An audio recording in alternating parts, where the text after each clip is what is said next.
comment présenter votre activité en seulement quelques secondes tout en étant impactant et donner envie à votre interlocuteur d'en savoir plus sur vous. Voilà la question à laquelle on va répondre dans cette 4e vidéo de la formation qui vous est offerte par RH Solutions. Et donc du coup, dans cette vidéo, on va parler de votre pitch. Alors, qu'est-ce qu'un pitch ?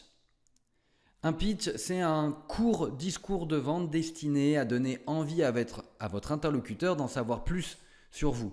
C'est un peu l'image de l'ascenseur. Imaginez que vous êtes dans un ascenseur avec une autre personne et vous avez en fait le temps de la montée ou de la descente pour lui expliquer ce que vous faites. Vous avez du coup un temps très très court.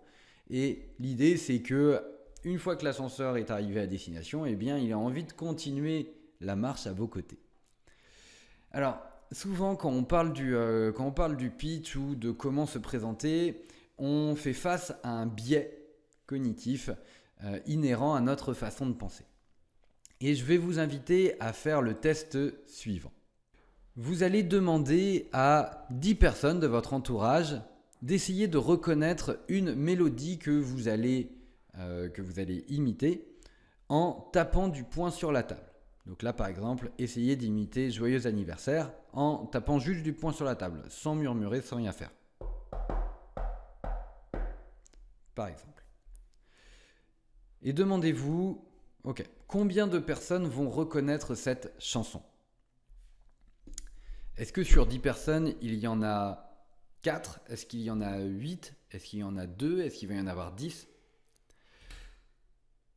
Des chercheurs de l'université d'Harvard ont fait ce test auprès d'une centaine de personnes. Ils leur avaient posé exactement la même question et globalement, la plupart des gens disaient que il y allait avoir en moyenne 8 personnes sur 10 qui allaient reconnaître la mélodie. C'est une mélodie extrêmement simple, tout le monde la connaît, donc il va y en avoir 8 sur 10. Le résultat est sans appel. Ils avaient effectivement raison. 8 personnes sur 10 reconnaissaient la mélodie. Eh bien, en fait, c'est complètement faux. Non. Les résultats du test ont montré que ce n'est pas 8 personnes sur 10, mais c'est seulement 2 personnes sur 10 qui reconnaissent la mélodie. Donc, les participants avaient complètement faux. Et peut-être que vous avez été dans cette même erreur. Et moi-même, j'ai été dans cette même erreur. Et en fait, ça vient de plusieurs erreurs que nous faisons quand on cherche à donner une information. C'est ce qu'on appelle la malédiction de la connaissance. Parce que nous avons tendance à penser pour nous, en termes de diffusion d'informations, et pas pour notre audience. C'est-à-dire que quand vous essayez de faire imaginer la mélodie, eh bien vous avez la mélodie qui tourne dans votre tête. Et donc du coup, pour vous, ça vous paraît évident. Alors que la personne qui écoute entend juste des bruits sur la table, n'a pas votre mélodie en tête. Et c'est souvent la même chose quand on parle de son activité. On a tendance à partir du principe que ce qu'on fait est intéressant ou va intéresser l'autre personne, qu'il va comprendre ce que l'on dit ou fait parce que nous, on comprend ce que l'on dit et ce que l'on fait. Et donc du coup, on a vraiment tendance à tourner notre message plus en fonction de nos appétences à nous, de nos centres d'intérêt à nous, que de ceux de notre interlocuteur. Donc du coup, à l'inverse, votre message et votre pitch doivent être tournés vers votre interlocuteur. Et pour capter son attention, il doit être à la fois mystérieux, inattendu, raconter une histoire. Et le vrai objectif de votre pitch, c'est pas d'avoir des clients, c'est pas d'obtenir des rendez-vous. Non, le vrai objectif de votre pitch, c'est d'engager la discussion. Car de cette discussion découleront les opportunités, les rencontres, les sujets intéressants, car de cette discussion découleront les vraies opportunités commerciales, découleront les rencontres, les rendez-vous, découleront les sujets intéressants aussi bien pour vous que votre interlocuteur et bien d'autres. Il y a du coup 3 composantes majeures de votre pitch sur lesquelles vous devez bien vous ancrer. Premièrement, il y a votre message, ce que vous allez dire. Deuxièmement, il y a la forme que vous allez utiliser pour délivrer ce message. Votre tonalité, votre posture, le regard que vous allez avoir, bref, tout le non-verbal qui va accompagner ce message. Et puis, troisièmement, il va y avoir l'interaction. C'est-à-dire que ce pitch, il vient se caler non pas il vient se caler dans une discussion qui existe déjà, dans une interaction qui existe déjà, ou en tout cas, il doit avoir pour but de générer l'interaction.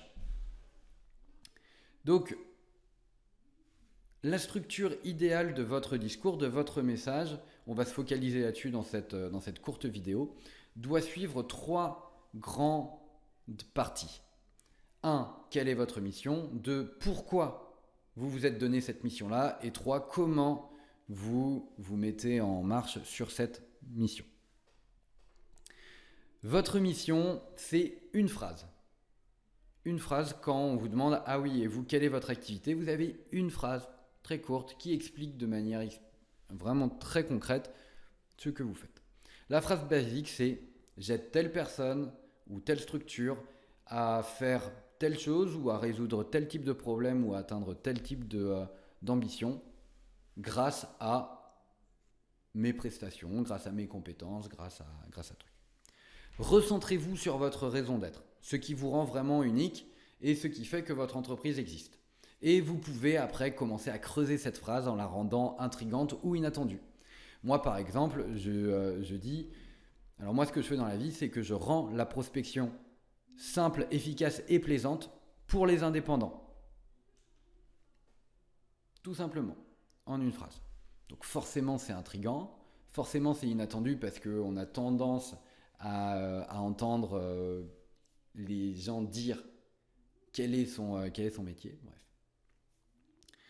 Et ça marche très bien. Et ensuite, vous pouvez aller sur le pourquoi. Donc là, c'est très important, c'est raconter pourquoi vous faites cette mission.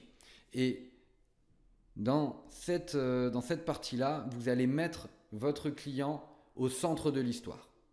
Donc vous allez raconter l'histoire de d'un client typique. Donc dans cette histoire, vous êtes son guide. C'est vous qui allez l'aider à accomplir ses projets. Donc du coup, la structure est très simple. Vous partez de votre constat de départ. Donc vous avez constaté que sur le marché, il y avait beaucoup de clients comme ça qui rencontraient tel type de problème. Quel est leur désir ? Voilà, en général, ces personnes-là ou ces structures-là souhaitent avoir plus de visibilité, souhaitent avoir plus de trucs, de machin, de nana. Et ensuite, quels sont ces problèmes et obstacles. Mais du coup, ils se rendent compte que c'est pas si facile de se faire connaître, c'est pas si facile de prospecter, c'est pas si facile de trucs, de machin. Vous allez ensuite faire une transition vers la dernière partie. Donc là, l'idée c'est de dire, ils rencontrent en général ces difficultés ou ces obstacles parce que ils ont une fausse croyance. Ils ont un ennemi commun. Ils ont des idées reçues. Et en fait, vous allez donner le contrepoids de cette fausse croyance ou de cette idée reçue. Donc par exemple, moi je dis pour la prospection, la plupart des indépendants pensent ne pas avoir la fibre commerciale et du coup ça les empêche de passer à l'action. A l'inverse, moi je crois que la fibre commerciale n'existe pas. Par contre, pour trouver des clients, il faut avoir une stratégie commerciale efficace. Et pour ça, il y a besoin de 3 choses. Et vous voyez comment je fais la transition. Et donc du coup, ces 3 choses, c'est mon comment, c'est ma solution. Donc les 3 choses, c'est une stratégie, un plan d'action clair, adopter les bons réflexes et se mettre dans la dynamique d'action. Et ensuite, ça me permet de conclure sur les gains que vous apportez à vos clients, ce que vous leur permettez d'obtenir et les pertes que vous leur permettez d'éviter. Et donc, ce texte-là, il peut se construire en moins de 300 mots, ce qui correspond à un pitch de moins de 60 secondes que vous allez pouvoir exploiter dans la vie de tous les jours. L'objectif, c'est tenir en moins d'1 minute et cette structure-là est une structure à tiroir. C'est-à-dire que vous n'êtes pas obligé de tout le temps dire exactement les mêmes mots, mais c'est juste que comme vous avez une structure, eh bien vous pouvez la moduler en fonction des discussions et des échanges que vous avez, et c'est ça qui va vous permettre de générer l'interaction. Voilà, dans la prochaine vidéo, on parlera de votre e-réputation, de votre notoriété sur Internet.